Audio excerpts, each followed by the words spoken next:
要准备开始喽。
Good afternoon, everyone.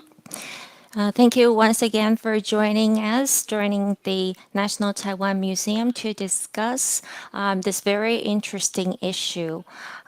First of all, let me introduce myself. I am one of the staff of the National Taiwan Museum.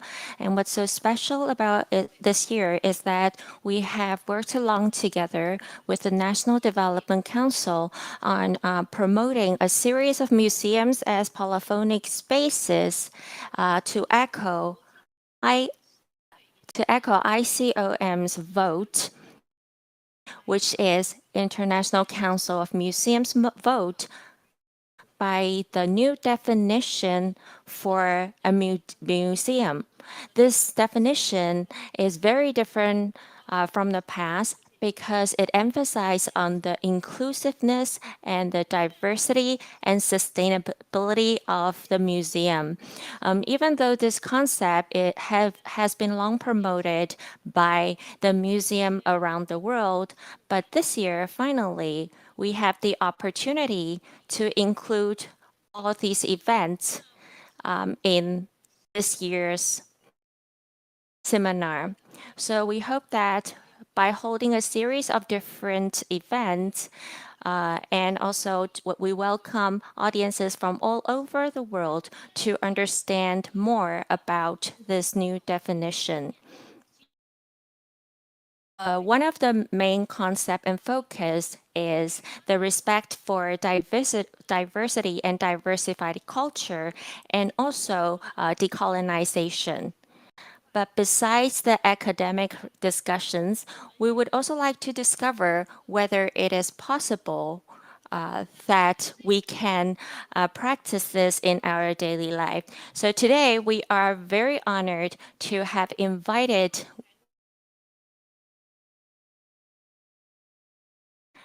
which is Muni Dodalimau, to share with us her take on the decolonization of our daily life. And I believe that a lot of people, whether you are from the indigenous group or not, through her speech and her sharing, we can have further understanding and gain more insight into this concept. So now I will hand over the floor to our speaker. Before we start the speech,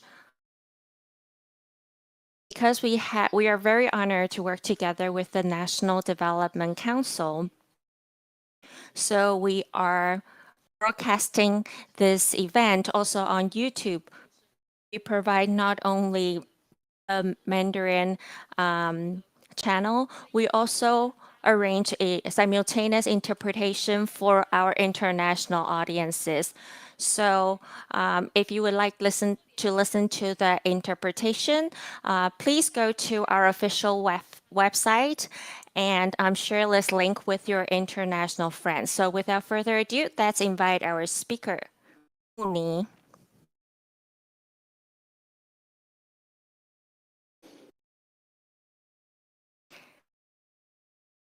Hello, everyone. I wish everyone safe. Just now, I was speaking in my mother tongue, Taiwanese. Jaba Jaba means everyone is in labor, and we will say thank you for your effort, thank you for your hard work. So this is how we greet people. So we don't say hi, and we will say thank you for your efforts because everyone has worked very hard every day. And thank you everyone again for joining this event and coming to support me and listening to my speech. I think I'm going to share what I have discovered these years. Actually, we have been working very closely with different farmers and try to develop, find a new path for the farmers in the agriculture system and how to promote the culture of from farm to table. I would also like to thank Hui Shi, which is also our host earlier, for her efforts in organizing this event. But before I turn on my camera or before I continue speaking, I want to ask you to please first imagine what a Taiwan woman will look like. But before I turn on my camera, I will show you an image of a typical Taiwan woman first.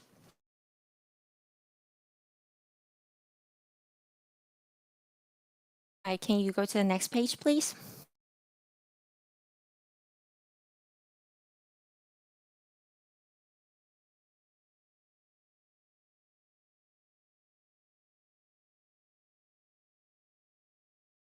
Okay. If you see the image on the photo, if you imagine it to be a color photo, I think it pretty fits your imagination about what a typical Taiwan woman will look like. Before I dig into the topic, decolonization today, I want to share that this photo is actually taken about 100 years ago. Why is her photo is taken? Because the museum and it was during the colonial era of the governor's office in Taiwan, and the government brought a group of people to England, to the British exposition Formosa Village. It was a pavilion that was established there at the exhibition. And in the pavilion, there are a lot of goods that or Taiwan specialty. And one of the highlights is the Formosa village. And there were one girl, one woman from the Taiwan tribe. And what are they supposed to do? What's their duty there? They have to display their daily life. And they're trying to show their regular lifestyle in that pavilion. So you will see these different kind of people working and living their daily lives in that pavilion to give people an idea of what our regular life looks like. It's not only the Taiwan tribe. There are also different tribal villages that was also set up to show people what it's like to live in the different tribal groups in Taiwan. At the minority group and or the indigenous group have this kind of different villages. So all these people from different tribes, they want to show how their daily life is in the pavilion. And what was this woman doing? She was supposed to be one of she was pregnant, and when her child was born, she named her child the British Expo. That's really how she named her child. So I was very surprised and kind of uncomfortable when I saw this article and when I saw this image. Because I was really shocked. Why would she name her child British Expo if she is not from Britain? So there were two persons that were interviewed during the expo. They praised and they raved about the empire. They think the Japan colony is a bit behind, and we have to learn from the really advanced first world. And he also thinks that when his child grows up, he will send them overseas to pursue further studies. So when I heard the interview, I think there must also be some people in that group that also felt uncomfortable, but why was not reported? I I want to believe there are people who felt uncomfortable, and I think I'm very fortunate to have this opportunity. So 100 years later, I want to thank the efforts of the National Taiwan Museum that me as an indigenous woman, I have this opportunity and I have the access to speak at this museum. So that was a introduction. The next page, please.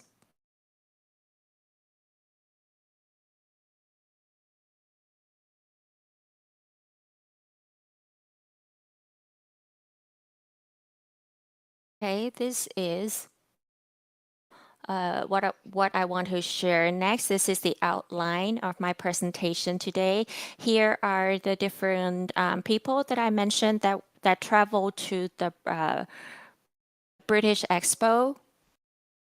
And you can see some of them were wearing suits, some of them were wearing their tribal clothes. My presentation will be divided into 3 parts. The first part will be mainly be focused on my experience with the museum as a indigenous woman. And next, I will share why I begin to realize this is not right and there are a lot of contradictions in our daily life. So I will also share why I have this kind of transformations, and then we will take about 5 to 10-minute break, and then on the third part I will share with you about my my cooking class and my cooking workshop in Pingtung and how we practice decolonization in our daily life. So this is the outline for today's presentation. Next, please.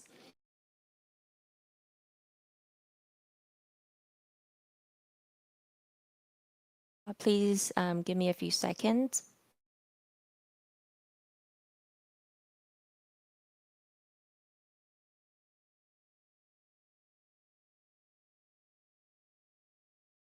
I am about to turn on my camera. Are you looking forward to it? So when you think about indigenous people, or when you think about Taiwan people, maybe you don't have a very clear picture or a very clear image in your mind of what we are supposed to look like. And you probably think that all the different tribes, all the 16 tribes in Taiwan are supposed to know each other very well and are supposed to be friends with each other. And probably most people also think that we speak the same language, the same dialect, and or we are really good singers. We have very distinguished facial features. We are very good drinkers, something like that. But then if you have a little bit more insight into our tribe, maybe if you've been to one of our festivals, you will think that, oh, we have very glamorous traditional costumes or something like that. So all these kind of impressions are from our textbooks or from the books in the library. So all these different tribes means not big difference to regular people. So these are some of the stereotypes that normal people, regular people have when they see or think about indigenous people. Yes, so we will talk about how I grew up and developing this traditional imagination towards indigenous people and how I developed my own self-awareness. So really, I think we have these stereotypes of how I should be, what I should be like as a Paiwan, as a member of the Paiwan group. And I think one thing I can share with you first here is that as you go into a museum, usually, I think from my own experience, I visited the National Taiwan Museum once before, and really that experience wasn't pleasant. I would say it was not comfortable for me because in the exhibitions, I saw some of the items or indigenous cultural relics that may be connected to me, but not that directly connected. So I see these utensils. I saw the utensils and also other ceremonial tools. And how did they get to the museum? They should be in our kitchens and in our houses. And I even saw a traditional Paiwan house in a museum. And that house, to me, it's cold. It's not the coldness from the air conditioners. It's just that it's cold because there's no humanistic spirits or cultures in it. And I'm really grateful that the lectures in the museum explain the whole context to me. So as for how these relics and also these tools, utensils came to the museum, so I get to understand more about it. I think it's just as when we go abroad and travel, and sometimes we will see some tour guides who gave really poor or really sloppy explanations to the cultural monuments, cultural relics of a group. And that was really what I first felt when I was in the museum. So these feeling of these unpleasant feeling, I would say it's not something I was born with because there was once a stage where I really learned all these knowledge of my own group from the museum. So what does that mean? I say this? Well, I think you can take a look at the pictures on the slide here. So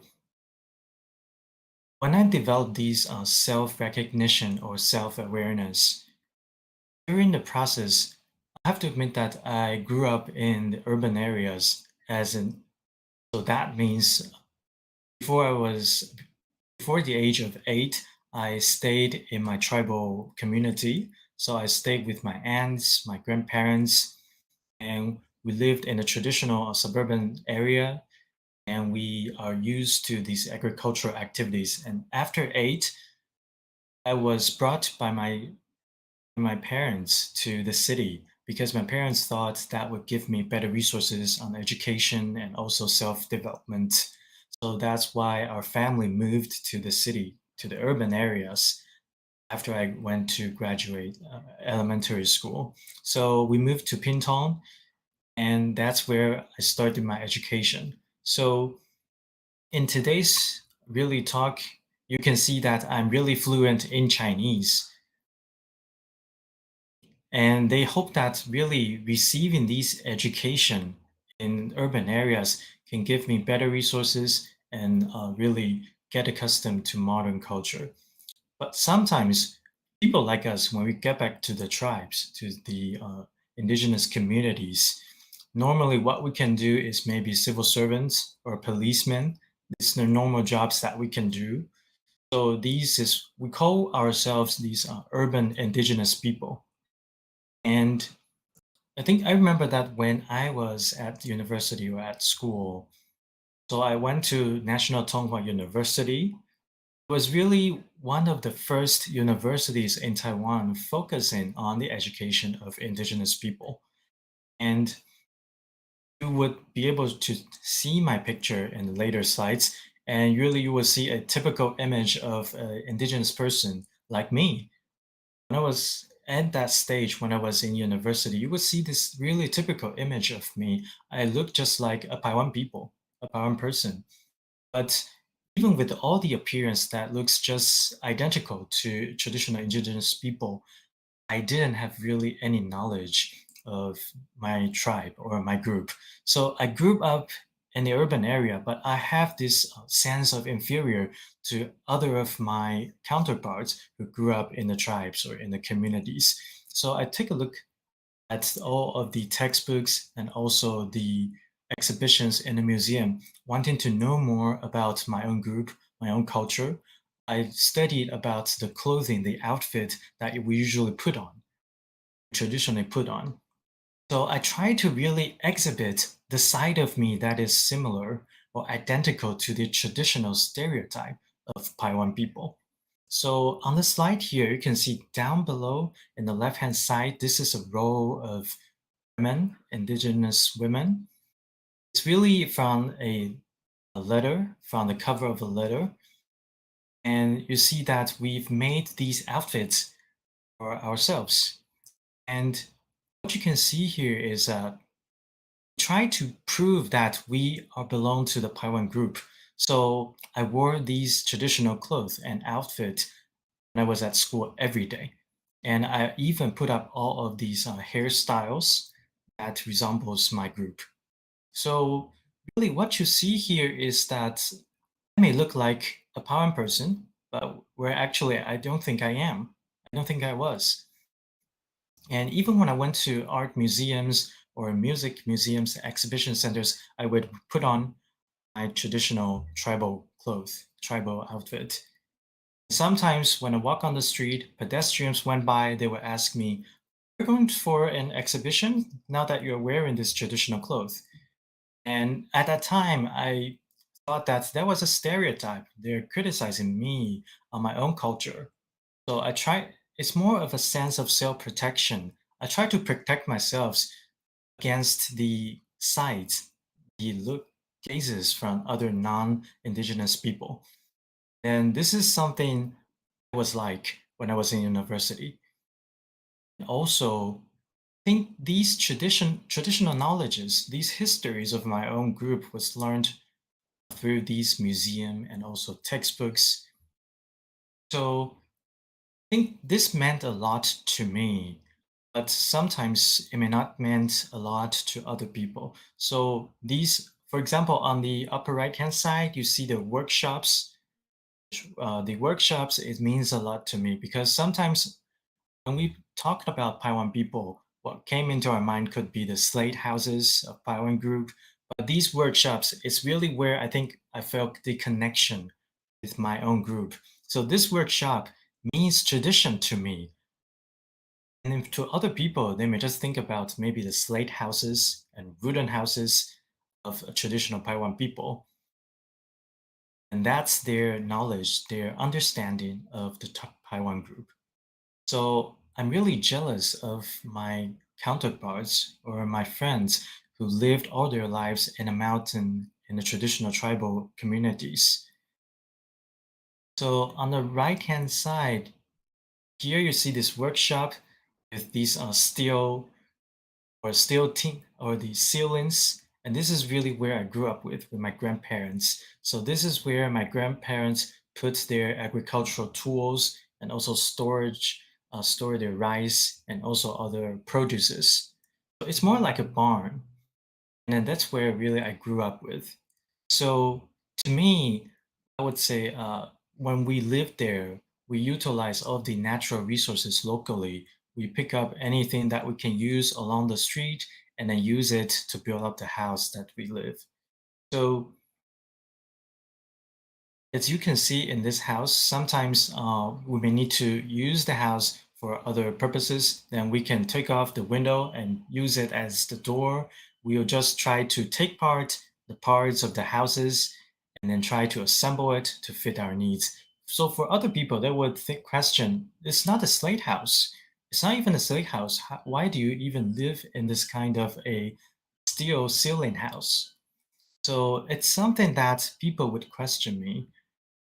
And sometimes when tourists visited us, they would say, why didn't you live in the mountainous areas? We have beautiful views, sceneries there, slate houses. And then in this Sanghe tribe, you only see these tinted house or steel ceiling houses. And sometimes when we try to explain the whole context to tourists or people outside, it would be difficult for us. Because we live in the plain area, it's quite different from the way people live in the mountainous area. So this conflict of self-recognition and self-awareness is really what I was struggled in between. So in this process, I felt that it's really where I grew up with. I don't have to deny it. I don't have to feel the sense of inferior just because I grew up in this area. I don't have to learn the mother tongue that my friends or my tribe people from the mountainous areas would speak with. So I would say that I had a really long period of time where I tried to seek for self-recognition. It was a time of trial and error and a time of tumbling. So you see a lot of conflicts here that I cannot overcome. Next, please.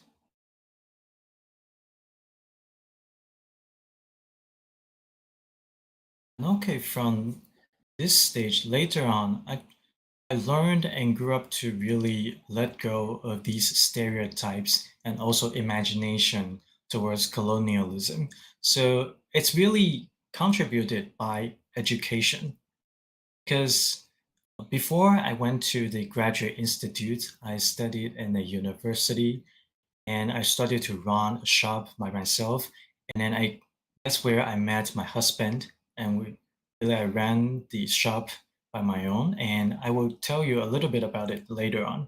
So in this shop, I started to really get in contact with some of these individual farmers and the culture from farm to table. Also, I gained a lot of resources, both materially and spiritually. It helped me a lot in developing my own self-awareness and my own guidelines for my behaviors in the future. So there was one problem or one challenge that I encountered at that time. Spiritually, it was really a challenge for me. I tried to get away or get out of this box, the frames here. We worked really hard to try to achieve our targets, but we didn't really make a lot of money. So I was wondering why couldn't I pursue my dreams and at the same time make revenue? So I went to National Taiwan University to study in social transformation.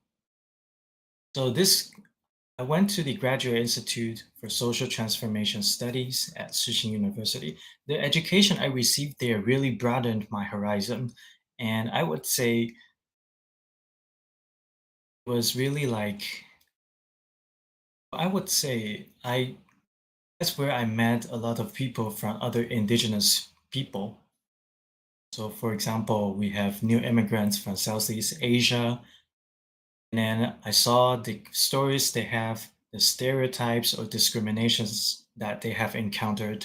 So I found these similar stories from women in other countries as well, and also the migration experiences that they have.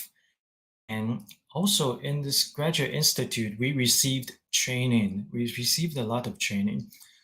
So, for example, I grew up from a middle class, from an indigenous family. My parents are teachers, policemen, and many of my classmates, they are from the working class. So their parents have to work in construction sites or labor-intensive works. So in the university, you see they have to take care of their own student loans. And I started to sense this colonialism of social welfare. It's impacting ourselves and also our everyday life. So of course, I was receiving the subsidies from the country, but I'm not sure if it's really justified. It can be justified or it's fair because it's more like an approach that has the connection with colonialism. So my ancestors, at the very beginning stage of social transformation, they were forced to really speak in another language. They can't teach their next generation their mother tongue. So this government, to compensate the loss and damage that they have caused for our ancestors, they started to provide these social welfare. It can be money, funds, or maybe other kinds of welfare, or maybe they gave us weighted bonus in the college entrance exams. And here we see horizontal fights or competitions here. Sometimes people would question us. So why do indigenous people get these bonuses in entrance exams? And it's really something we have encountered a lot. And especially when we see a lot of these international activities and during these international exchanges, we saw a lot of cross-department collaborations. For example, when I was in the Philippines, we saw a lot of the solutions developed by these governments. But as a Taiwan woman, I need to try to break away from the single ethnic perspective. So I started to reflect on why they are like this and why I become who I am. I start to question my own history, my background. For example, why do I live in a iron sheet lodging and not a wooden housing? So I start to ask myself a lot of different questions. So here I would like to further share some of the photos that were really important to me. So this is when I was at the graduate school. I went to the Taya tribe with my classmates, and I got to learn more about farming.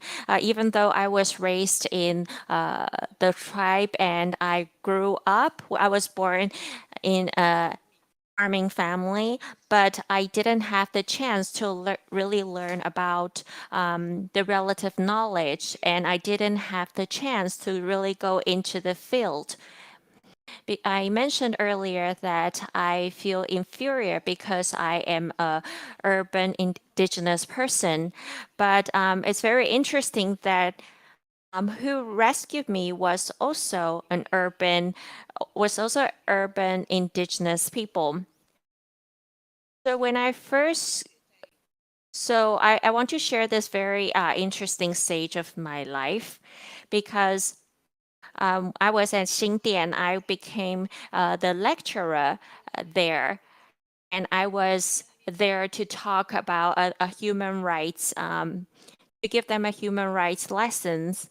So I go every semester and I try to share with them what it means to fight for your rights, and so they can really find out who they are, so they will be able to restore tradition. And I also think I am better than them, or I know better. But actually, in the end, I realized that they are the people who really saved me and brought the enlightenment to me. And they are from the Hualien Yuli. They are from the Amis tribe.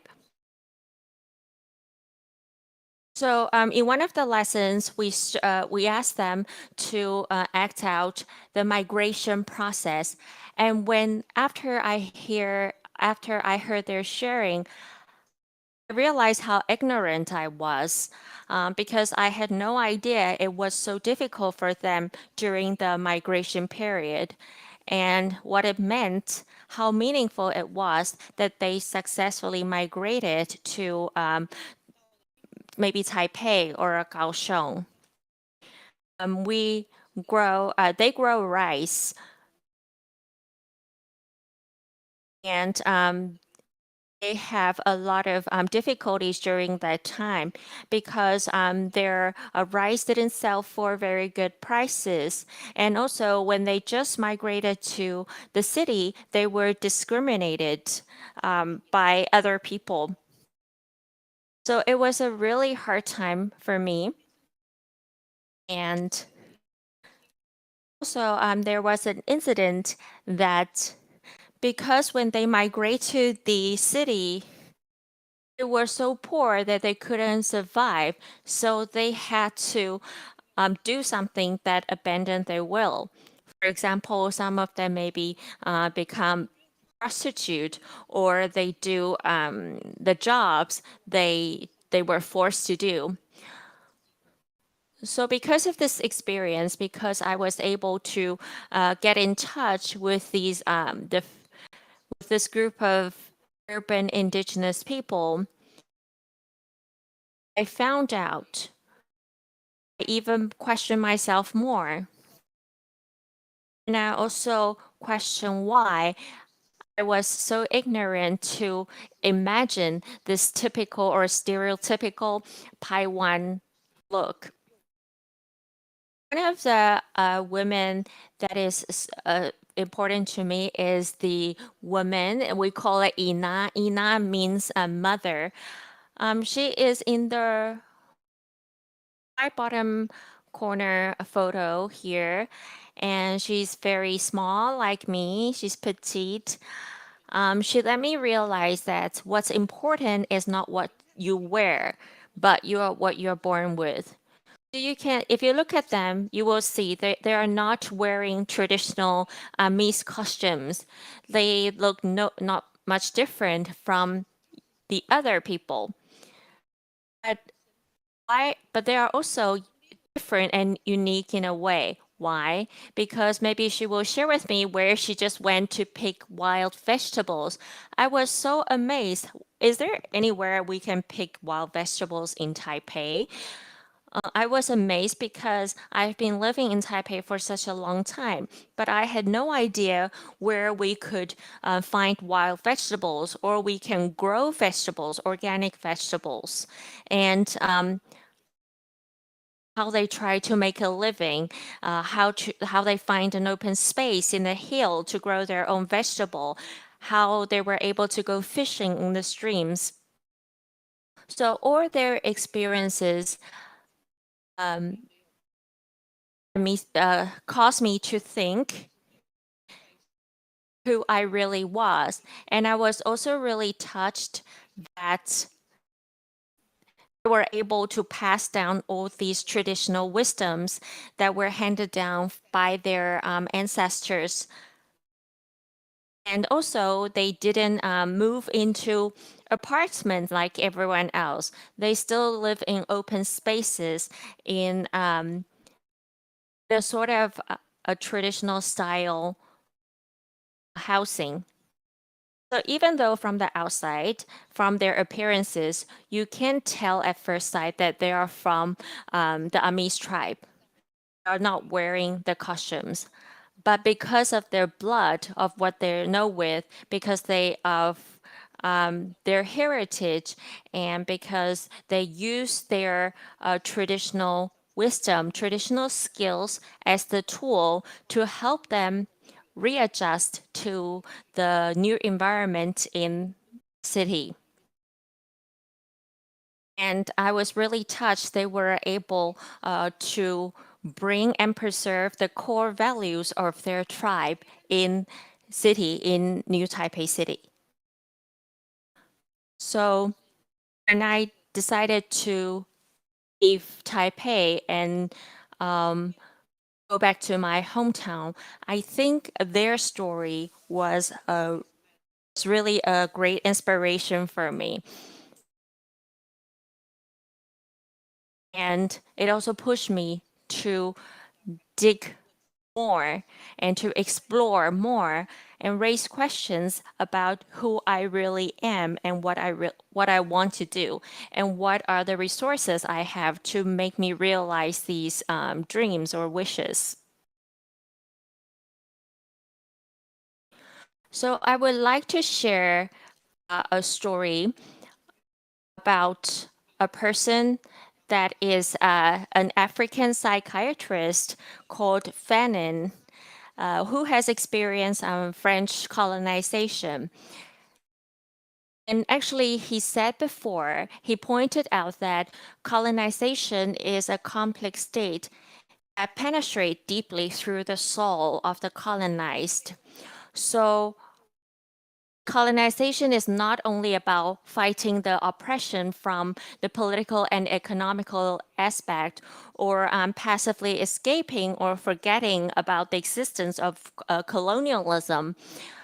If we really want to achieve real liberation, then we should elevate to the spiritual and cultural level and fight against colonialism and decolonize at the psychoanalytical level. So that's how I went about my self-exploration process and begin to search who I really am. So all the choices I make today has a meaning. There is a reason why I make the decision. Because I want to tell everyone who Muni really is, what kind of Taiwan woman I am, and how I want to share with my child, the next generation, what is so unique about myself, about my culture, about my cultural background. So later on, I will show more details about my daily life, about the post-colonial society. So this is the first part. And the next part, in the next part, I will share furthermore about the daily practice of the decolonization after I return to my hometown. So now we will take a 5-minute break and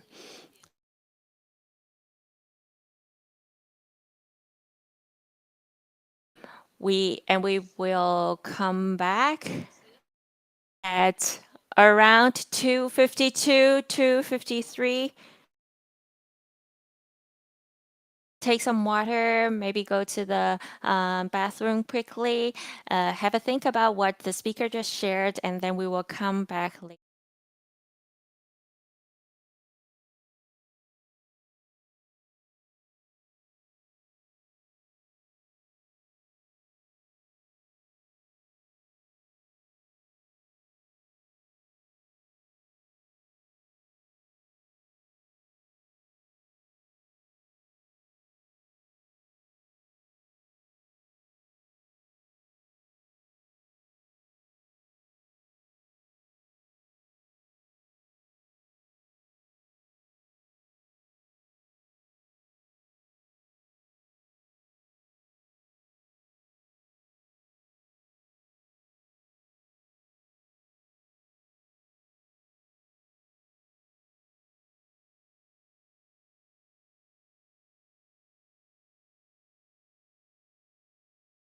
The museums as polyphonic spaces held by the National Taiwan Museum along with the National Development Council, so we can promote the new definition of ICOM.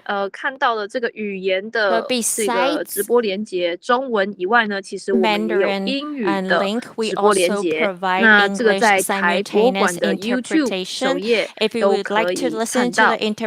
所以欢迎您在在这 our 个休 official 息稍 website, 作 the 休息的 National Taiwan 3到5 Museum 分钟之间呢，欢 official 迎您赶快 website 把 and 我们这 click on 个 the link 直播链 to 接分享 reach 给 the 许 broadcast 多的朋 channel 友，身 so 边许 you 多 can 朋友，现 listen 在这个时 to 间其实应该也不能 the 做什么吧，哈， simultaneous 所以 translation. 分享给朋友。那我 So 们下半 please 场呢， share 刚 this 刚都 link 没有 if 看 you 到 know 老 you 师 have 的 any friends who 庐 are 山真面目。 interested 我们 in 下 this 半场 topic. 我们老 And 师就 also 要 in the next 揭 session, 开她的真 our 面目，让大 speaker 家看一 will 下 turn on her 目 camera, 前 so you get to see 给 what 她 she 这 really 个 looks like. 经 So 历了 if 这 you're 么刚刚 interested, 讲的这一段之 please 后， stay 她现在 tuned. 真实面目是什么？怎么接受自己的真实面目？所以下半场一样非常的精彩。 So we will also have a very interesting sharing in the second half. Please remember to come back.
Hello everyone, welcome back.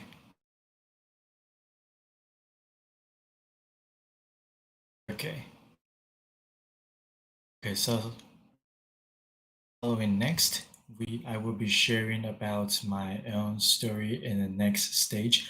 So when I was in the Graduate Institute of Social Transformation Studies, I met a lot of urban indigenous people from the Shizo tribe in Xindian district in New Taipei City. And I will be sharing with you, and also I will turn on my camera here so you can really see what I look like. So don't be surprised if I don't look like traditional Taiwan people. And I'm not sure if you would have imagined what I should be look like as an indigenous Taiwan lecturer. So what would I look like? Before I turn on my camera, I think I can show you something here. This is a slide here. We have this Timamen. This is a tribal, our Taiwan sentence for who am I and who we are. So I think this is where we would be able to see our own question about our self-awareness and self-identification. So this picture here, what you can see is that I'm from the family of Dodalimau, and I'm the Muni of Dodalimau family, means I'm the second eldest child here. And here, what you can see here is that when we introduce ourselves to other people or the outside world, we would try to mention in our own Taiwan language the family. For example, I'm from the Dodalimau family. I'm the children of my father and my mother. I would mention their names and even the names of my grandparents. We would give this context in our self-introduction here. So this is the way we introduce ourselves in a Taiwan group. We mention the names of our families. I mention the names of our families. For example, I'm from the Dodalimau family, from the tribal Ma here. So this is really a tradition here. We try to identify ourselves in our self-introductions. And in Taiwan group, we have a different tradition, quite different tradition here. Both men and women will be able to inherit the family assets and also the family business. We call it the usa, the eldest children. It can be boy, it can be girl, they can inherit the family assets. But for the second eldest child, the Muni, they won't inherit family traditions, family assets, so they need to move out as they grow up and have their own farms or maybe houses when they grow up. So for example, if I get married to my husband and one day I get divorced or my husband died and I return to my family, then my family would arrange me in another places, not in my own original houses. I would need to resume my life after divorce or after my husband died in other places. This is the destiny of a Muni. And right now, I'm already a mother. I'm Inamuni. And this identity is given by my children. So as I mentioned, I'm the second eldest child. So I'm not part of the Dodalimau family anymore. So my new family name is Azubuan because I have my children now. So this has a context here. So from my family tradition here, in my own hometown community Ma here, we have this Achubuan. We have this house, this family called Achubuan. They didn't have their offsprings, so we take the family names from Abuduan. So it means that I'm not part of the Dodalimau family anymore. So from the Maja community or the Maja tribe, it's from another stream, another area. And for Sanhe, the tribe that I moved to. It's a different places, it's a new places where people moved in the 50s and in the 60s. So it's a relatively new tribe here. It's a different tribe here anymore. And it's completely different between the Sanhe tribe and also the Maja tribe. So this is why we're seeing different backgrounds where we grew up with. And then, of course, I have another identity in terms of economy. So I'm also the owner of the workshop for individual farmer dining table. And my husband is responsible for cuisine creation, and I'm responsible for the teaching of the culture from farm to table. So as I mentioned, I'm Muni. I'm the second eldest people or second eldest child in the family. So on the picture here, you see this is my grandmother. My grandmother is also a Muni in her family. So this picture was the last time she was taken to really grow rices in the farm. So who am I exactly? Just a moment, please. Ta-da! This is me. I don't know if any of you have ever seen me before. This is me, the Muni of my family. I'm the Muni of my family. And what you can see here, this is how I looked every day. This is my daily appearance. And I was not sure if this appearance looks to you anyway similar to the Taiwan people or maybe any other people. Because in the past, traditionally, we have this different hairstyle. We have this scarf to really wrap our head. And we have this hat to cover our hair as well. So we have our own tribal words or terms for these hairstyles and designs. And for elder people in the Taiwan group, they will even put on some of these flowers and also herbs on their heads as part of it's not just for decoration. They have more significance or meaning here. It's more like perfume. In the West, we have perfume.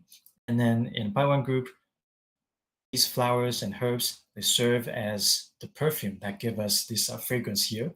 They can also repel mosquitoes as we are working in the farm. Right now, in the Sanhe tribe, we moved to the urban area. We stopped these traditional agricultural activities, so we lost that part of the culture of putting flowers and herbs on our heads. But still, we try to keep the context. We try to keep the thread of these Taiwan culture in the Sanhe tribe here after we moved there. So you can see here, what you can see now is that we have this I don't really wear traditional indigenous clothes or outfit now anymore, but I think the outfit that can really represent part of our elements for Taiwan culture is this apron. You see the apron that I'm wearing now? And this is really a traditional or a typical way we wear when we work in the Taiwan group. So I was thinking when I tried to design my own outfit, so what I try to arrange here is that you can see these traditional decorations or accessories. And also for color here, you see blue and also black. These two are the traditional colors for the Taiwan group. So I want to show my children that your mother still had some connections with the Taiwan culture. So this is not common across my generation here. People at our age, they would normally wear some of these most modern outfits, not the traditional outfits that you're seeing right now here. They're only wearing these traditional outfits in important ceremonies and events. So we're seeing this loss of traditional culture gradually. So this is me. I can turn off my camera now, maybe. And then I think next what I'm going to share with you is that I try to recall my experiences. And when I try to decolonize myself, I think the most important inspiration for me is that I take off the traditional clothes or outfit, and then I put on the real me, the real indigenous me here. So I will share with you really some of the parts of, I would say, my memories, childhood memories. As we talk about culture, sometimes we talk about material culture. For example, my accessories, outfit, clothes, and also tattoos on the hands. But then it came to me that in the Taiwan culture, really the core of our culture, it's about the philosophy, the spirits, the spiritual aspect that should be passed on from generation to generation. So I started to realize that in the past 8 years, I start to recall the first 8 years in my life where I stayed in a farm and did all of the agriculture activities with the elderly Taiwan people. I try to recall that part of the memory, see what I have that is similar to the tribe, what I have that is different from them. So I try to recall how Taiwan people grew up with. And then also I try to recall why I started the business in Hualien City, Hualien County in Taiwan. So we have this Menon restaurant in Hualien, and that restaurant, I would say it was around 15 years ago, and then we started to order a lot of pita and also hamburgers from Costco, and then try to process them. That was a fast food restaurant 15 years ago, and that kind of business model put a really heavy burden on our financial status. So I talked to my husband. Well, ever since we grew up, my family has been making all of the food by ourselves. So I believe Mexican people made their own food, right? They don't just buy it from Costco's or other supermarkets. So I try to learn all the ways to have our own recipes and make all the dishes by ourselves. And that's where I start to meet all the individual farmers in Taiwan, because the easiest way to really get the ingredients you want is to go into traditional markets, and that's where you meet these individual farmers. So really, I started without being a chef. I didn't know how to make the dishes or food. My husband did that. He was the chef here. And then I think we would go to the traditional markets. We would try to analyze the cost of the ingredients, for example, the potatoes, things like that. So I try to reduce my financial burden here. And then that's where I need to start from the farm. And then my husband is responsible for dishes, the part of the table. So that's why we focus on the culture from farm to table.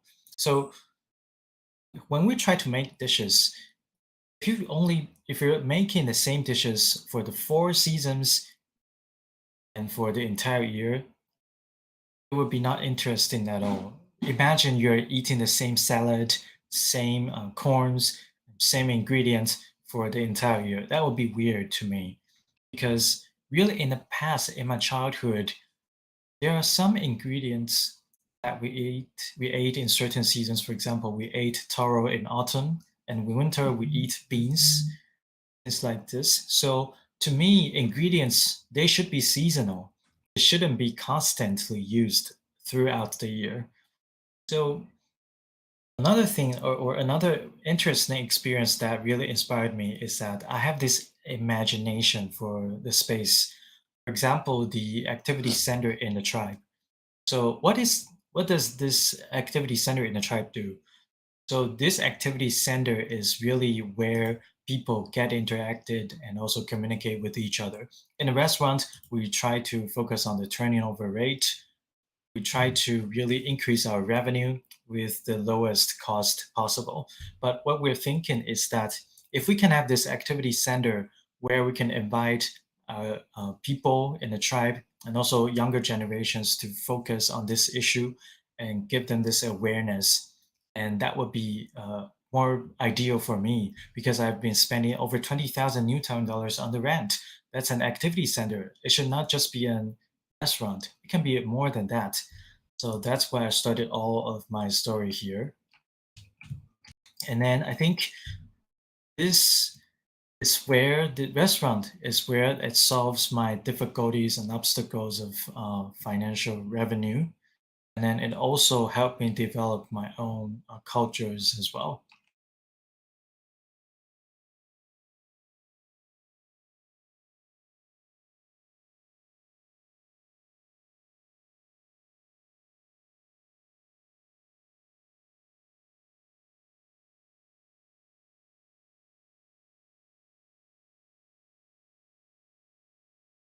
So I was trying to not let my child experience again what I have experienced before, that I don't know who I was, and I had a lot of hard time trying to figure out who I was.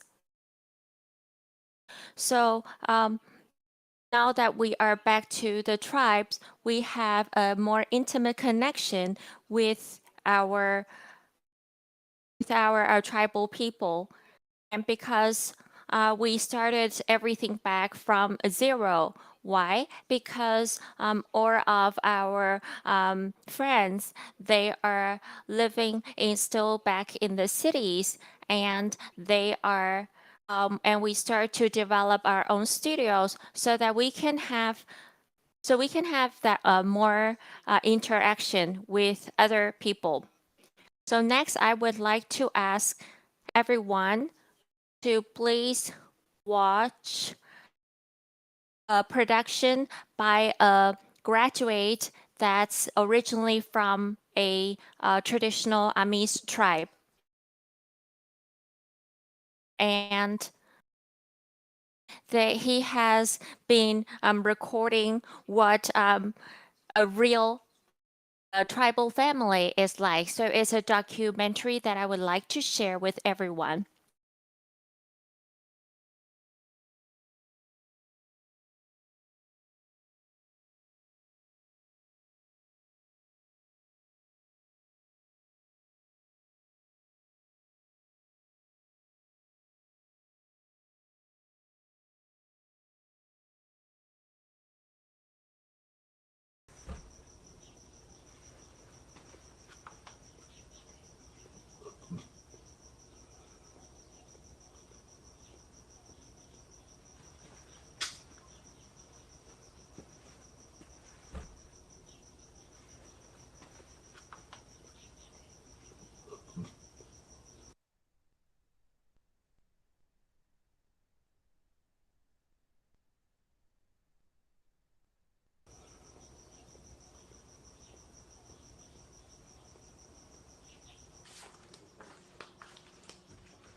真的开始重新开店啊，是因为台北有一个小游市集，然后还有我们就在想要到底要叫什么，然后就觉得说我们是拿小农的东西，然后去现场煮料理，然后给大家吃。我们比较在意的是那一起吃的那个过程，所以我们都叫小农餐桌。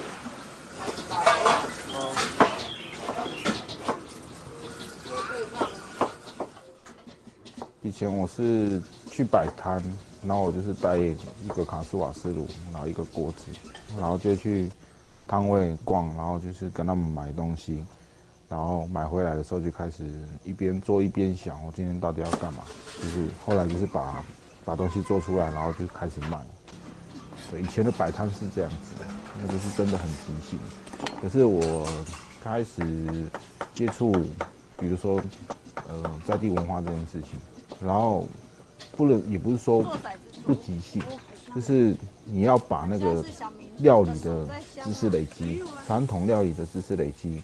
要放在你的脑袋里面，然后你是看到那个东西的时候，想到那个传统料理的那个样子，跟它处理的方法，传统作物去做的变化跟变形，这很简单的动作，就是我觉得就是可以帮助我们去记忆这个东西，或者是去跟农人打好这个关系，就是也让他们就是互相帮忙啊，就是你继续种，然后我们继续做。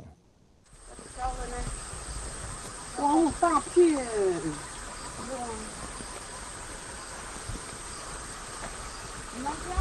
不要啊，我直接跟你买那个家里的那个。对，直接给你买家里的。我先给你剪那个啦，用剪绿色的，然后看你今天教学。我没有今天教学啊，你要怎么？我纯粹真的是要做花圈，我要出3盒。然后那个没有辣度的，就是这个小小的都是有辣，白白的那就是还没有熟。这个绿色的都可以吃了，都是有辣味。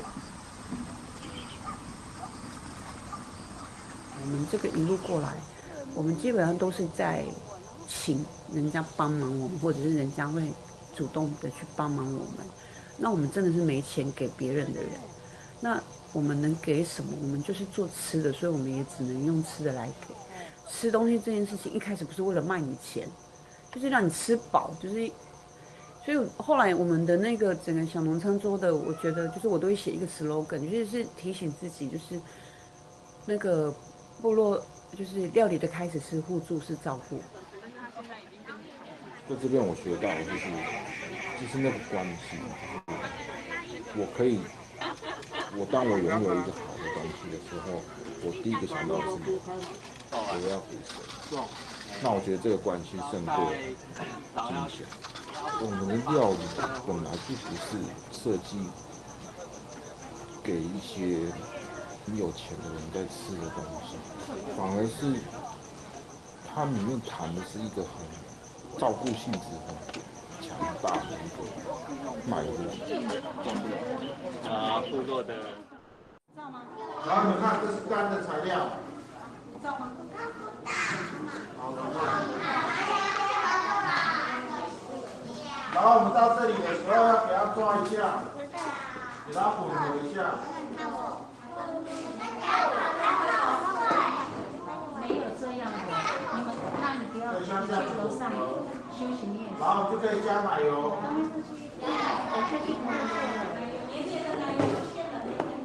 奶油长这样哦。对，方形的哦。还要200克。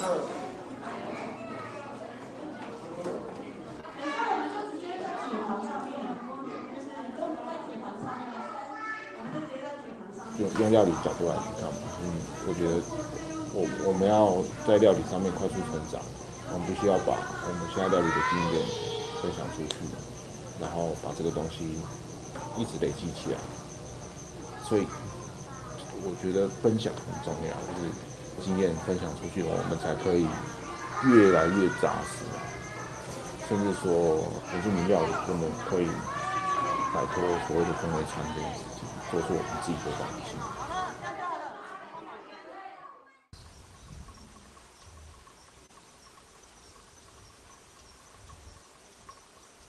我们今天的主题是就是花是认识这边的花草，然后要去做植物，然后还有做装饰。那我觉得植物的话，就是我们现在其实我这边认识的也不多，可是装饰的话，我觉得是我们可以做的啊。而且采集装饰是一个，我觉得是很好的第一步去，不管是会不会料理，然后都是很好去怎么讲认识这个土地，或者是会有感觉，就是如果你很需要它，采集它，虽然不是为了吃，我们只是为了包装，然后都会觉得说啊。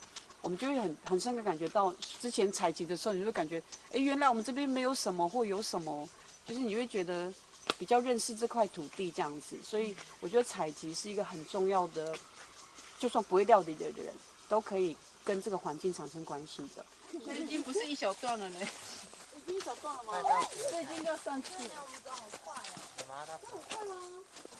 停科大的。画圈的，因为是要做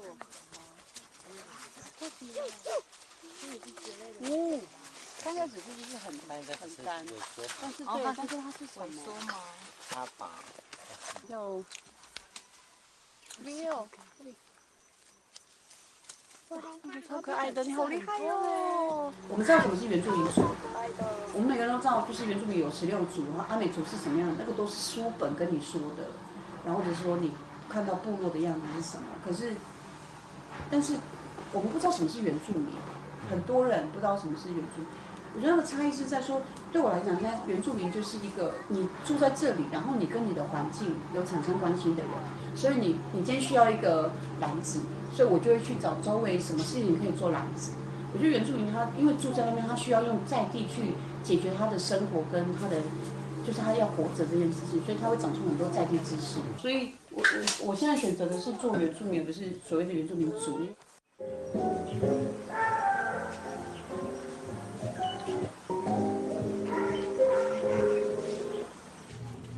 不要整坨在那边，因为我觉得那个整坨很可怕。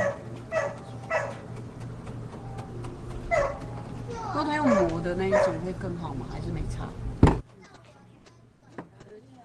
这些传统作物的，他的那个想法是怎么来的？是我们用瓦斯炉没有办法去想的。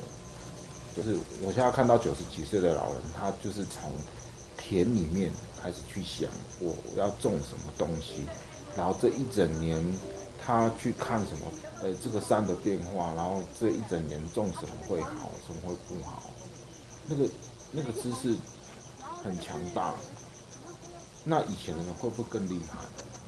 我开始去注意到这些事情的时候，我就想说，我们真的落后很多。有些事情我们没有办法，比恐龙化石还要难，你挖不到。对，因为是口传，没有的就是没有。对，那没有的是没有，那可能要用。我们现在就是要建构一套，就是一直不断的去做，然后把这个东西追回来。对，如果你不去做这件事情的话，你永远不知道，就是所谓的传统植物到底留给你的是什么东西。我们常常讲说这是我们家的小米团甜甜圈，很强调是我们家，所以我们常做的味道是因为我们做这个是为了孩子。一开始的时候，因为我们就看到有人在卖小米甜甜圈，我们很兴奋很开心，因为有人跟我们一样把我们的传统的粮食放到现代的料理里面，我们就觉得啊找到好朋友了。可是当我们去问的时候，就是我们问不到说它里面材料是什么，因为我们想学啊，我们没有卖，我们想要做嘛，结果我们不知道。那这个就跟假如说我们去学，你知道其他传统食物的时候，我们如果问老人家，他们很愿意讲，就是这个是什么，你都知道食材在哪里采，然后怎么做这样。然后但是就小米甜甜圈，明明就是对我来讲，它算是某种有传统的东西，那我应该也可以知道怎么学怎么做，只是给小孩子吃。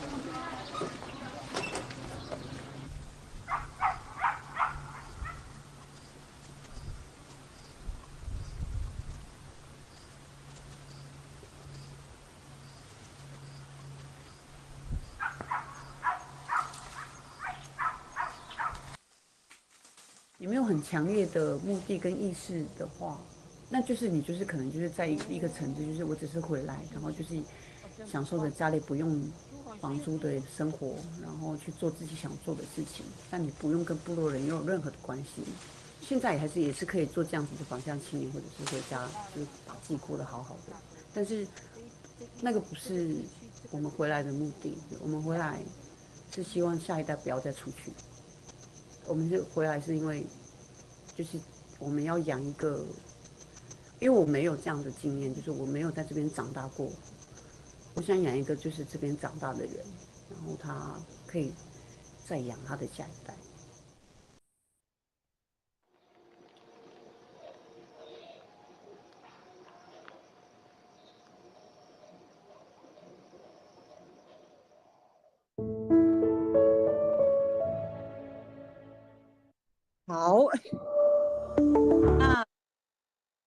笑笑就很久没看了。I was tearing up just now because I haven't seen this documentary for a long time. My kid was just born and now he is already 3 years old. He can help me with collecting some of the agricultural products. So I am really touched that he is all grown up. So I want to share a little bit about how to decolonize your daily lives from my experience. I want to share that when you first come back, it's impossible to face all the unfamiliar environments alone. Because when we first come back, we don't know any farmers, we don't have any friends. So we started everything from ground zero.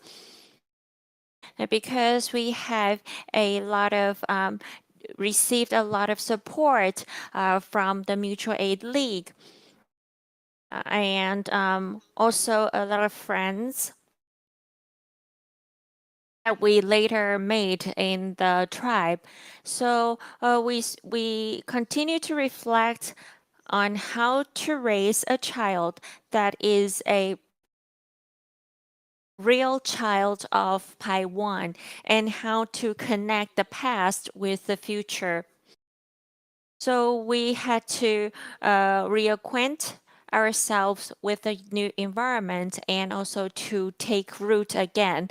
So from the photos, you can see all the cases that we received, all the orders that we received from many different places. And I had the opportunity to learn from the elders, from the farmers. I learned from them how the millet is made in the tribes and what's the proper way to grow it, because maybe in the future I have to make lunchbox or gift box or other refreshments. So I had the opportunity, like you seen in the video earlier, because we have to make some lunch boxes or gift boxes. We have to learn from these elders, the more experienced elders in the tribes, how we can produce a more unique lunchbox content.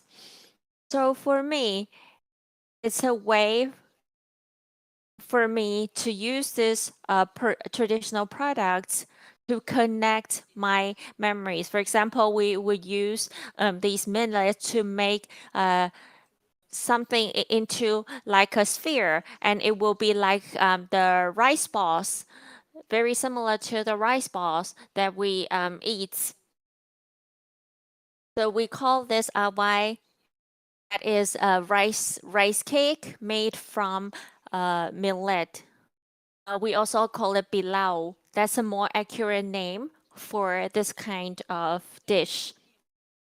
So when we are making this kind of transformation, we will encounter a lot of traditional or another dialect of the Paiwan tribe.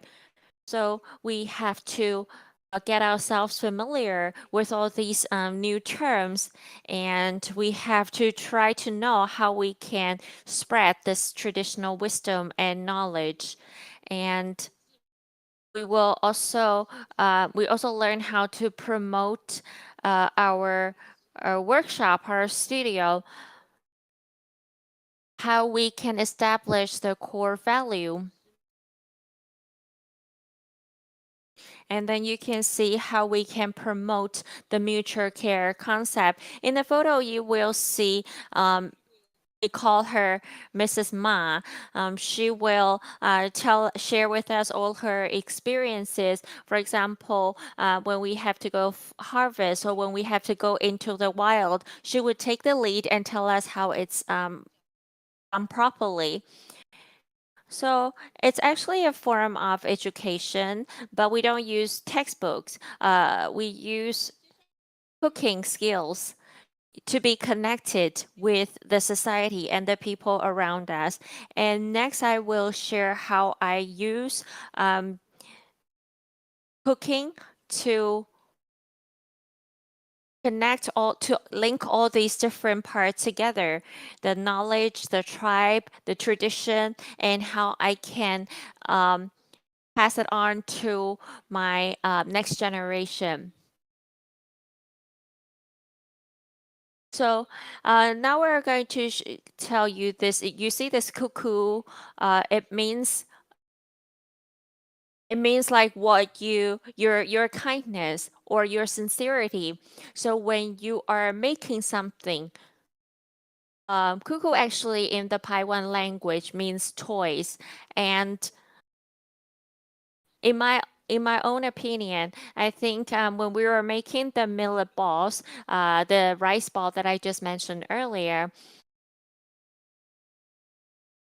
there are a lot of small millets that is very cute looking, and we will use the leftovers and share it with everyone that participated in the cooking class or participated in the harvest process.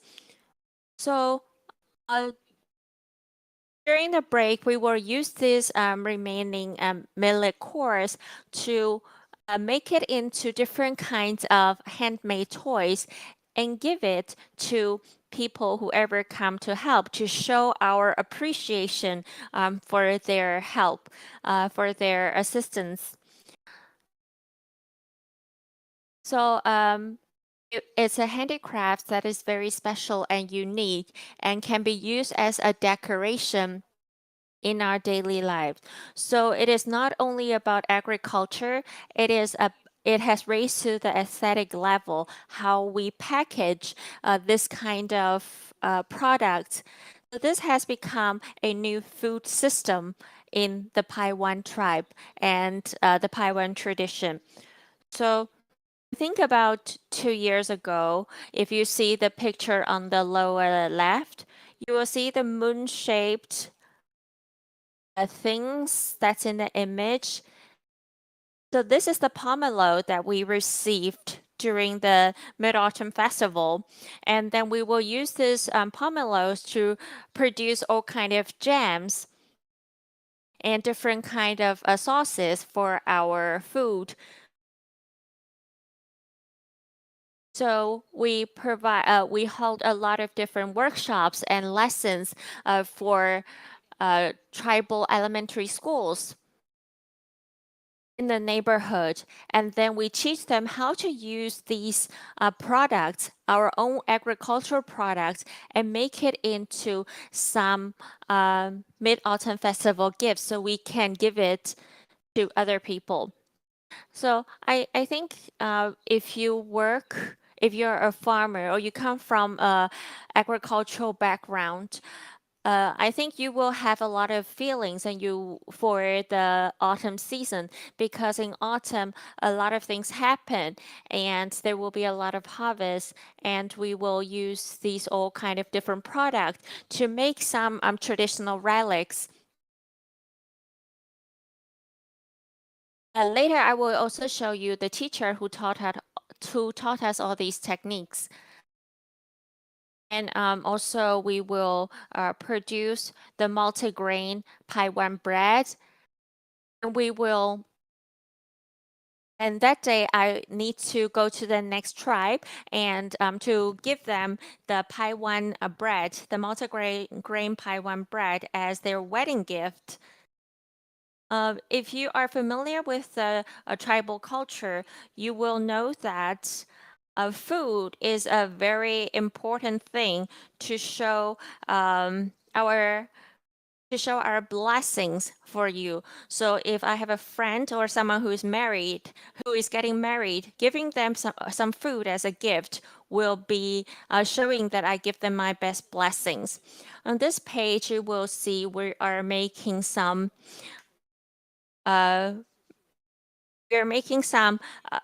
swings that will be hanged during the wedding ceremony. So you will see how the traditional swings are weaved by all these the group of women.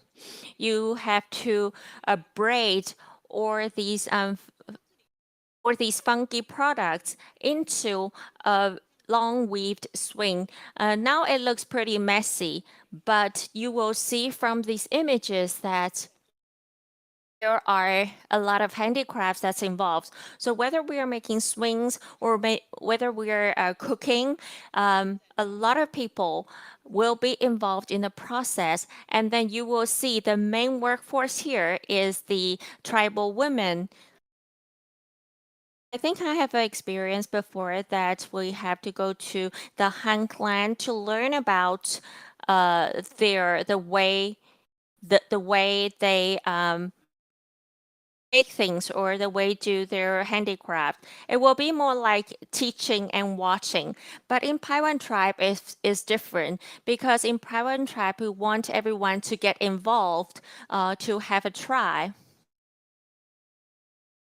So you will see a lot of room for practice, and this is something that I think is pretty unique in our culture because we are not afraid that people will make mistakes. We encourage everyone to try. We were some especially experienced person who will be responsible for the core parts of the string, but maybe another person will be very good at the aesthetic arrangement and the other will be very good at collecting. So everyone has different functions and everyone come together to create this decoration. So I went with this elder, and she taught me how to distinguish good ones from bad ones, and when is the best time to harvest the taros, and so on. We are a group that we don't have the characters, so verbal communication is very important. So no matter you are cooking or whether you are farming, everything, all the wisdoms are passed down verbally because there is no writings that you can refer to. In this page, you will see that when she showed me, when she demonstrated, I will follow. And you can see I have my kids is on my back. So actually, I carry my kids around all the time. It's not because that there's no one care to take care of them. It's because that nowadays people separate their work with their family. But for me, because I want my child to have this kind of memory, so I want my child to be familiar with this kind of surroundings. My own parents, they don't know how to make these traditional handicrafts. So I have to ask the elders in the tribes. And I would like my child to know that I want my child to bond with them.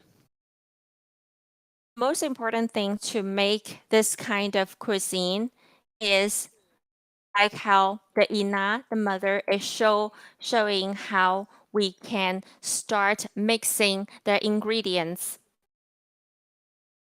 Also, we would need to tell when it's the right time that the taro is done and we can smash the taros. So these elderly people, they knew exactly the timing for when the taro is cooked, is done. So after they demonstrate it, then we start to do it. We repeat their actions to really take control of the timing.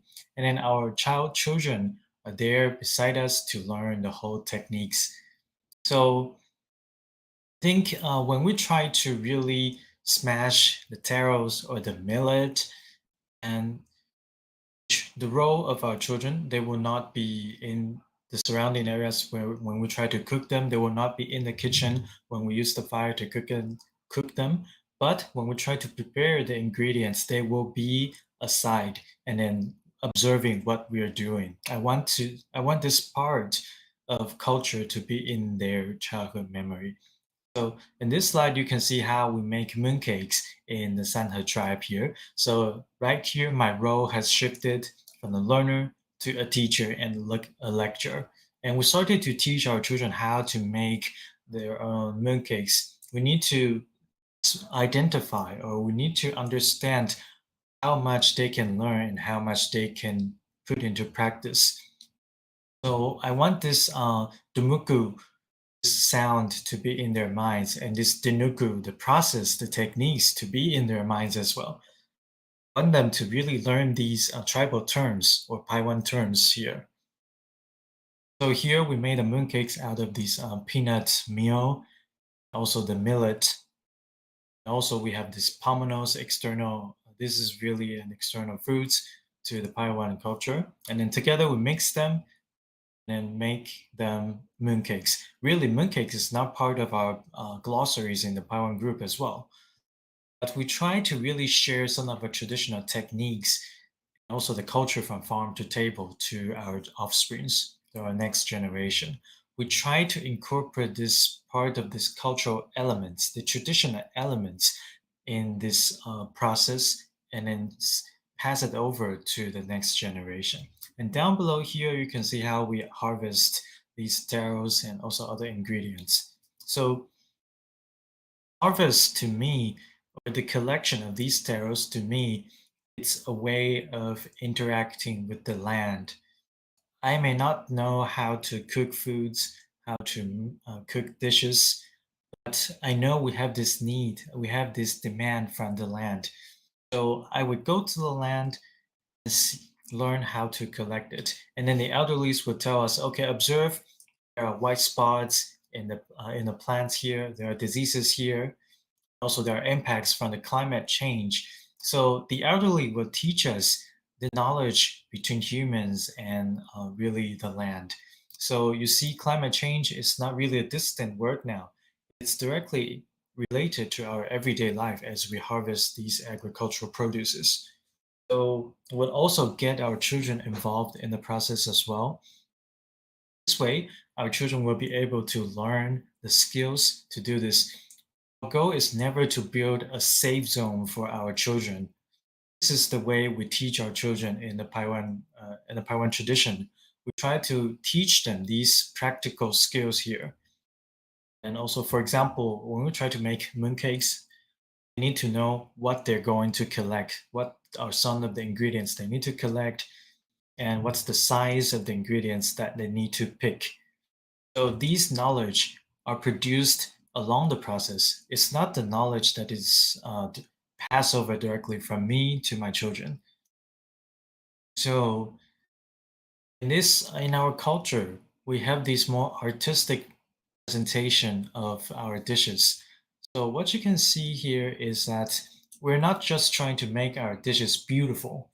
It's about the devoutness. It's about our dedication to make these dishes, and we show this spirit to our children. And really, we want to know what can our children achieve at this stage of their lives. So we start to think and to observe what our children can do during the process. It's also part of the benefit of doing this together with them. And then really, once I had the opportunity to talk to these senior farmers, and I asked them, why did you keep doing all these dishes? It took a lot of efforts. And they told me, well, I don't want to just stay at home doing nothing. When we did this, of course, it took a lot of efforts, but we get to see our friends, our sisters, brothers, and relatives. So to them, to these senior farmers, it's a really happy moment for them. It's a reunion moment for them. That's why they keep doing this, even at really a senior stage of life. So, of course, during this process, there can be some conflicts, there can be some not so happy moments, but I would say these challenges, of course, they will be overcome. And I would say as women, it's especially difficult for us. We need to take care of our senior family members, and our children at the same time. There are a lot of difficult stories in behind that we don't really even have time to share with you. For example, as we get across the river or the streams, the water, it's really cold, and at night there's just no light elsewhere, and the entire area is just complete darkness. But then we get used to it and we're able to really explore the wild open area, the nature, and we're able to really collect ingredients or resources from the nature and then make our own businesses. For example, we can make our own meal boxes in a family. We can make our own meat buns. So we try to really utilize natural resources to make meals and to really make a living out of it. So we have these really associations to help each other. We have these really food associations or maybe food activities. We make all the meals together. And as I mentioned, these shops or restaurants, they are never to make profit here. If we're going to make profit, we'll be already bankrupted. It's just that we want to make these dishes to cover our living demand.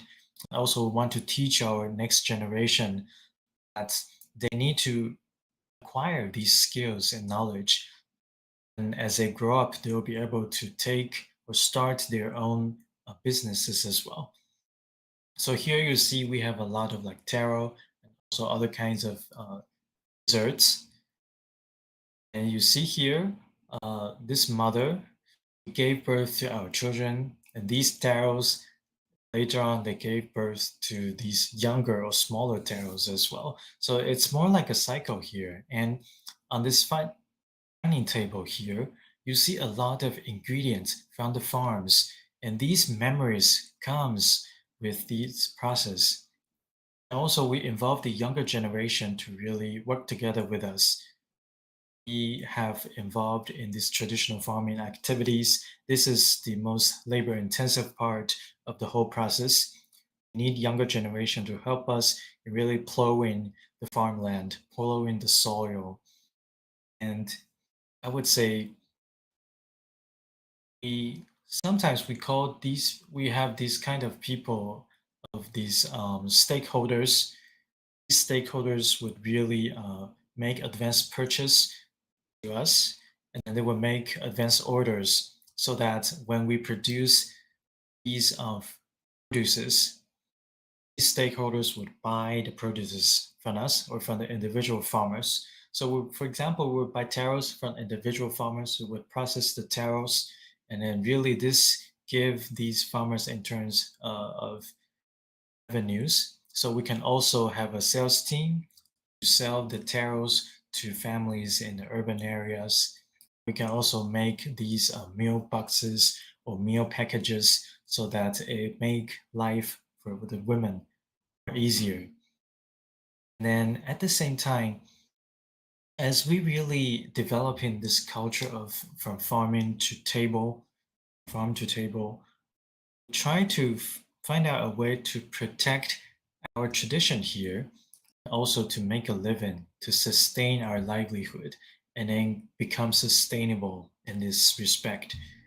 So we try to decolonize the Aboriginal culture, the indigenous culture here, and also this farm and table culture here across the indigenous peoples.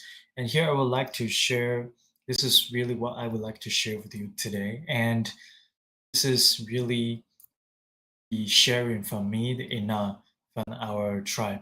I know that this could never be the mainstream culture, and we never want to be part of the mainstream culture because this business model, this culture from farm to table, the way or the reason we protect them, the reason we develop them is that these minor streams, we have these diversified ecosystems here. They can really sustain the livelihood of several families and can really sustain people living around these minor streams. So if one day the mainstream, these landslides come over and impacted our minor stream, we will stand up for these minor streams, would voice out for these minor streams. So this is the spirit, this is the culture that we want to protect, that we want to preserve.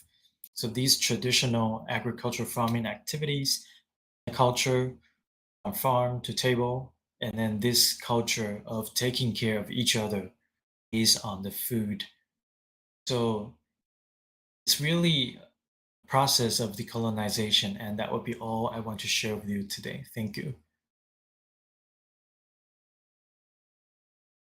Okay, thank you. Thank you a lot, Ms. Muni. And I think I've been following the comments from the Line group and also Facebook fan pages we have shared this talk with, and everyone said they're really touched about what you have shared, your life memories and your life experiences. So I think we still have a few minutes left here. So maybe I have a few questions for you. These questions are from our audience, and recently we've been planning for the sustainable annual banquet or New Year's Eve banquet. And then it was in this process that I get to know with Muni and also her system, the culture from farm to table. And really, it's really my honor to know people from different backgrounds. And when we visited the tribes, or when we want to really explore the culture from the indigenous people in Pinton, we visit the museums, we visit some of the exhibitions, and then we ate some of the indigenous dishes. We thought that, okay, we have some in-depth exploration to the Taiwan culture already. But after the talk today, after Muni shared your experience today, I know that it's never enough just by doing so, just by going to the museums or the exhibitions. So, Muni, do you have any suggestions for people who are interested in the indigenous culture and who want to really understand what the indigenous culture is about, rather than just being a tourist, visiting, and leave? So, are there any ways for us to get to know or to have an in-depth understanding of the culture here? Okay, that's a good question here.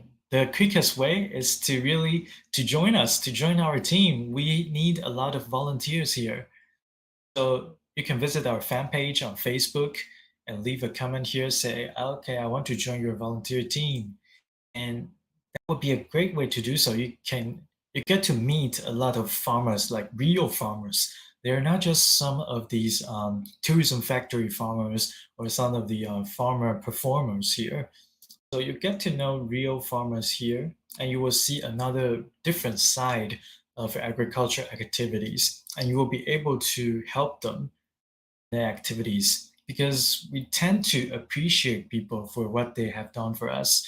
So I think this volunteer team is a good way to know more about our culture.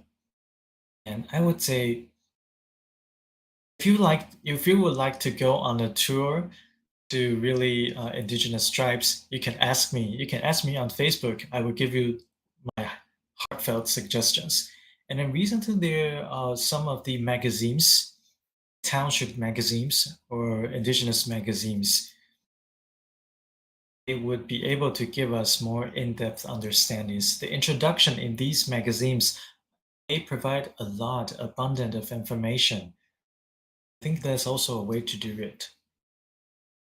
Okay, so just to summarize what you said, Muni, so it meant that museums, when we try to promote these cultural elements, I won't say it's like mainstream culture here, but when we try to promote the culture from farm to table and also sustainability here, it's something that I would say it's never part of the mainstream. But as we try to join, volunteer for the team to help these farmers, and as we collaborate with these farmers who work on these environmentally friendly agriculture, sometimes they don't use maybe antibiotics or medicines at all. I visited some of the farms before, and I remember that these farmers work really hard to just remove all of the grasses on the land. So I know that Muni, you've been trying to promote traditional agricultural events or activities.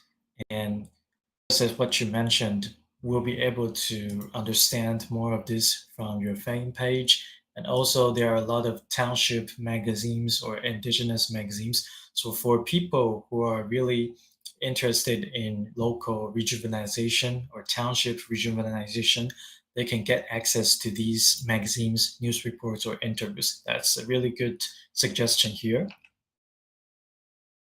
And I have another question from the audience. I'm not sure I can interpret her questions accurately. I would like to know how did you come up with the collective mutual care concept, and what is the purpose of this concept? I understand the question. I think I do. So can you first explain the question for us? So I think they're trying to ask why the mutual care between all these different farmers are important.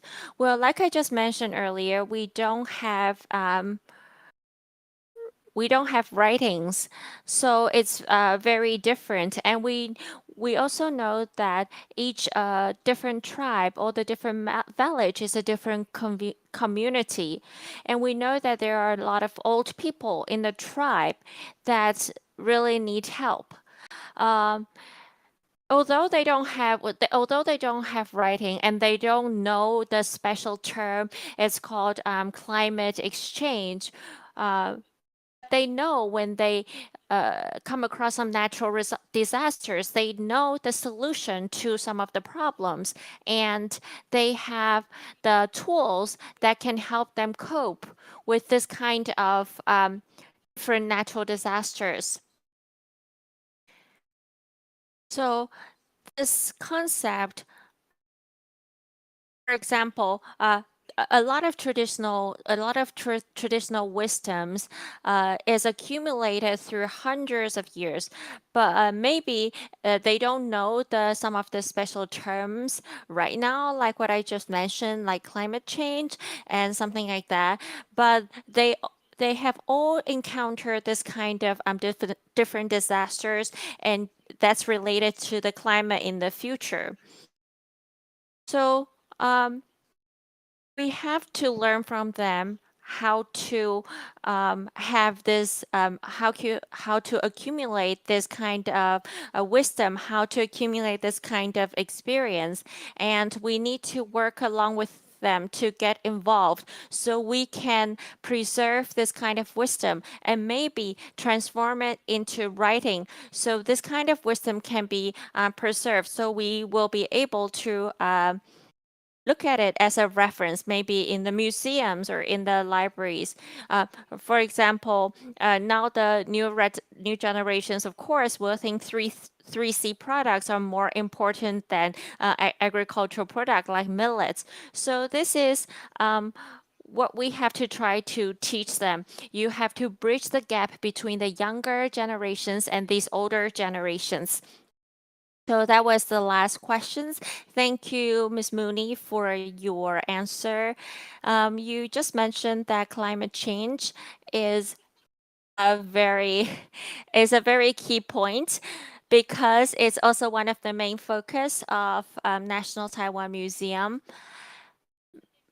Of course, I am not from the humanitarian background, but I think inclusiveness is very important because it's about respecting different opinions, different cultures, different knowledge. Because you just mentioned that a lot of the ancestors' wisdoms or the old people's wisdoms, it's not in writing, but it needs to be recorded verbally and passed down by words. Passed down by the verbal language. So I think the audience will also find this topic very interesting. And I think in the following series of our National Museum series, we have different topics, and we have invited different experts in all of October and November to talk about related events. And we invite everyone, if you have not registered, we invite you to please check out our official website and check out all the different series. And I also invite everyone to please join us tomorrow morning. Tomorrow morning, we have different speaker have us with us today. And they will tell us to introduce us to the urban environment and what kind of natural elements are there in the urban environment. So these are what we will talk about tomorrow, and we will also share about how to find a different variety in the cities. So I invite everyone to participate in our seminar tomorrow. Thank you so much, Ms. Muni, and also thank our interpreters today. And also help us thank the broadcasting, the streaming team. And last but not least, all the audience, international audience participation. If you have any feedback or any suggestions, please click on the link below and give us some feedback. Thank you so much for your participation.